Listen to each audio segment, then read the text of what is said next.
बिस्मिल्लाहिर्रहमानिर्रहीम। अस्सलाम वालेकुम नाज़रीन, मैं हूँ आपका मेज़बान तवक्कुल हुसैन। नाज़रीन, इन दिनों जो अपोजिशन है वो तरीक़े-ए-इत्तेमाद इत्तेमाद लाने के लिए भरपूर कोशिश कर रही है। सबसे पहले तो शहबाज शरीफ के साथ आसिफ अली ज़रदारी और बिलावल भुट्टो ने मुलाकात की थी, लेकिन अब शहबाज शरीफ जो है वो आसिफ अली ज़रदारी और बिलावल भुट्टो के साथ उन्होंने मुलाकात की है और उनका ये शहबाज शरीफ ने आसिफ अली ज़रदारी को ये अंदिया दिया है कि जो हुकूमती इत्तेहाद है उनके साथ जो मेरी मुलाकातें हुई हैं उनसे मुझे ये ज़ाहिर होता है कि हुकूमती इत्तेहाद में भी कि वो हमारी अदम इत्तेमाद की तहरीक में हमारा साथ दें,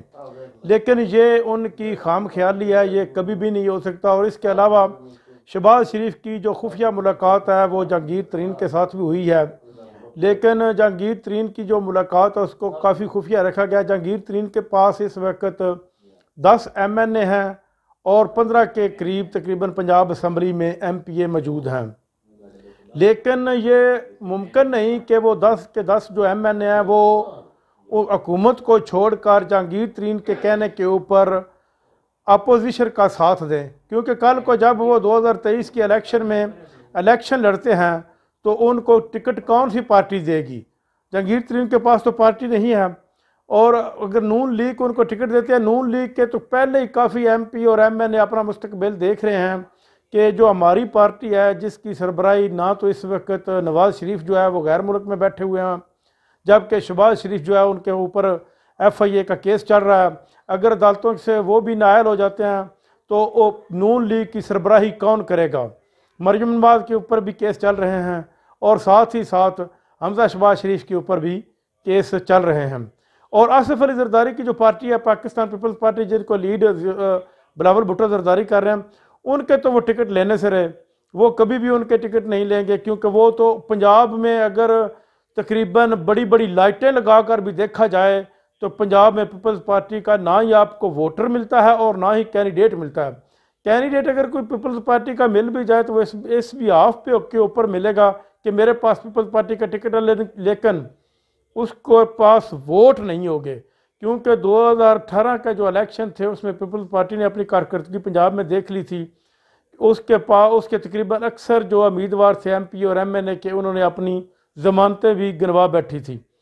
और ये मुमकिन ही नहीं कि अदम इत्तेमाद की तारीख जहांगीर तरीन के कहने के ऊपर या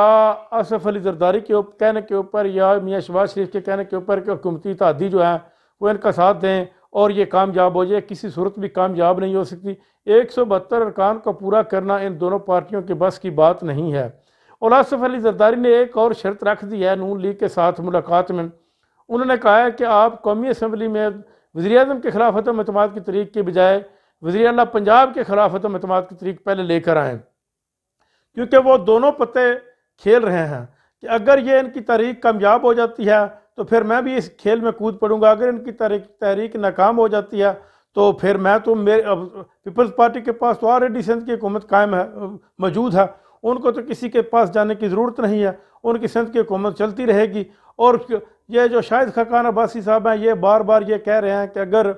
पाकिस्तान अपोजिशन की तहरीक अदम इत्तेमाद कामयाब हो जाती है तो हम फिल फौर असम्बलियाँ तोड़ कर नए इलेक्शन की तरफ जाएंगे और नया इलेक्शन करवा कर नया सेटअप कायम करेंगे।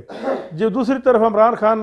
वज़ीर-ए-आज़म पाकिस्तान का जो रूस का दौरा वो इंतहाई अहमियत इख्तियार कर गया है, ख़ास तौर पर मगरबी ममालिक की नज़र में, अमेरिका की नज़र में और चाइना की नज़र में वो इंतहाई अहमियत का अमल हो चुका है। अब जब दौरा करके वापस आएंगे और रूस में उनके दौरे की तैयारियाँ भरपूर तरीके से जारी हैं, और इमरान खान ने ये डिप्लोमेटिक सा बयान दे दिया है कि हम आलमी जंग में किसी भी धड़े का साथ नहीं देंगे और हम अमन चाहते हैं, बल्कि हम रूस के साथ जो अपनी मुल्क की डेवलपमेंट के ऊपर बात करेंगे, ख़ास तौर पर गैस का उन्होंने दिया। नाज़रीन, अब तक के लिए इतना ही, अपना ख्याल रखिएगा। अल्लाह हाफ़िज़।